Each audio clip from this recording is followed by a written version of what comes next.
As simple as it sounds, this step is often skipped. All you have to do is this. First, hey everybody, my name is Jonathan and welcome to my channel. Today we're talking about something that might be of some interest to you. Well, let's be real, all right? Getting hired as a beginner photographer is very hard. Not just because of the amount of competition out there, but in a way it's a lot like an 8 to 4 job. When you just finished school and you have some education, you're qualified, you apply for a job, you go into an interview, and then they ask you about your experience. Maybe you're doing good in the first part of the interview, but when it comes down to the discussion around your experience, you don't have any of that. And that is your downfall. So in a way, it's similar in that, how do you get that experience without experience? How do they hire you for that job when you're a beginner and fresh out of school? Similarly, when you're a brand new photographer, how do you get hired as a beginner? Now I have this one hack that is going to help you significantly with that. Well, before we get into that, I'd appreciate it if you smash the living daylights out of the like button below. And as soon as you do that, we'll get straight into the video. Let's do this. All right. So how do you do it? How do you get hired?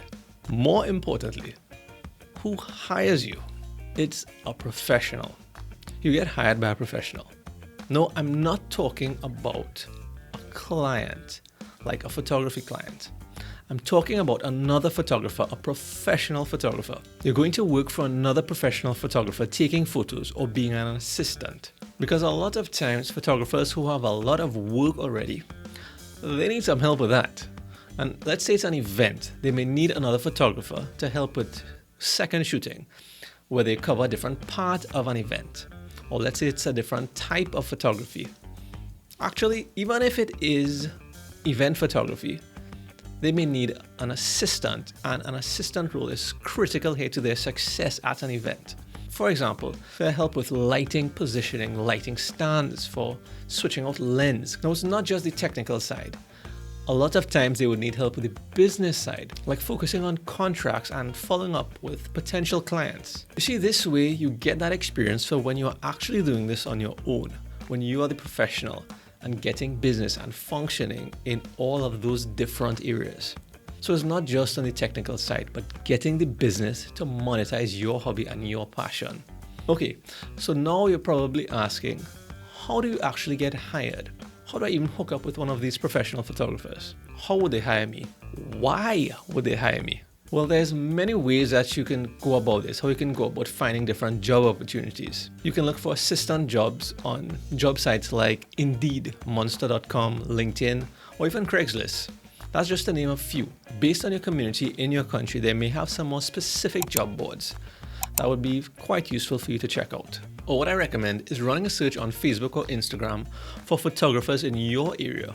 Actually, I think you can do it a little bit better on Facebook, where you can narrow down the search to the type of photographer and the specific area that you're looking for. Say you're running a search for a wedding photographer, and you can narrow down to that specific area that you live in or where you want to get hired in.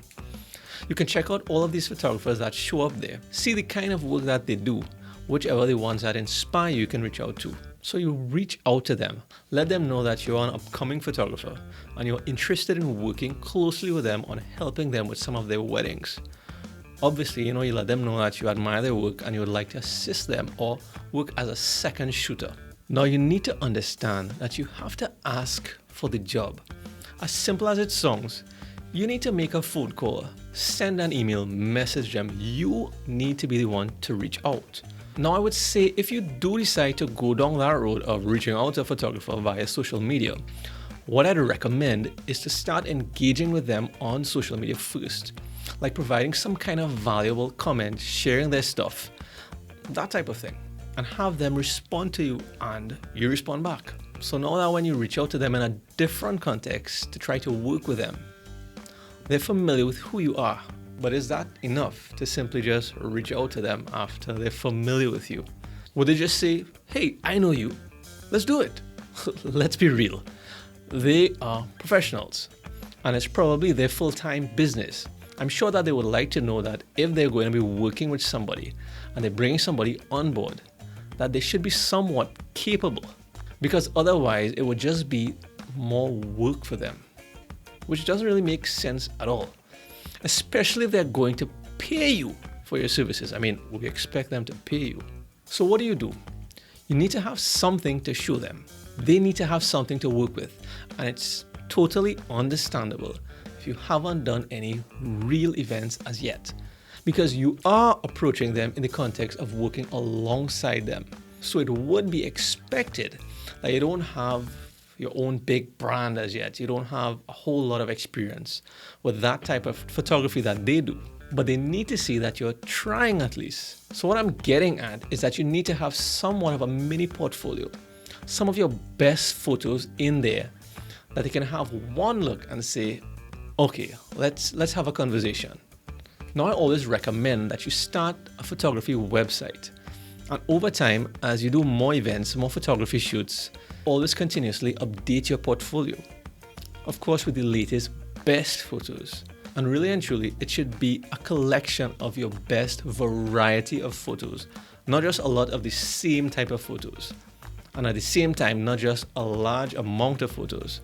In this case, less is more. Now, if you want to put together a website or have the time to do this, it doesn't take a lot of time. Just a little bit of groundwork to get it up and running. And then it's simply just updating your photos and any information over time as needed. Now, it costs a little bit of money to get that up and running. So if you don't have that as yet, Instagram is totally fine to get the ball rolling. And it should be the platform that you would be originally engaging with them on. So that after you reach out to them and they're now looking you up, they would realize that you're already following their account and they can quickly have a look at your portfolio by just clicking your name. So they could quickly see what you can do and how you're potentially capable of helping them. And don't worry about the social proof right now. The amount of likes, comments, that's not so important here. Your pictures are. That is what is really important here. The photographer that you're trying to work with is not your target audience for your social proof right now. He or she is just concerned about the type of photos and the quality of photos that you can produce. Really at that session, it would be determined at if you are a good fit for working with that photographer. Say you haven't done a lot of shoots yet. Don't worry, but keep in mind that time is still the essence here.